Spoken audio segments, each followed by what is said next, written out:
Oh nice. But ఇక్కడ ఏం దొరకవుగా. ఏం కావాలరా? కొండమ్సా? ఎవడ్రా నువ్వు?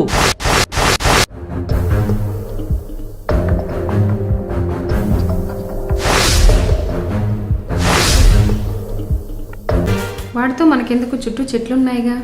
పక్కన పొదలు కూడా ఉన్నాయి.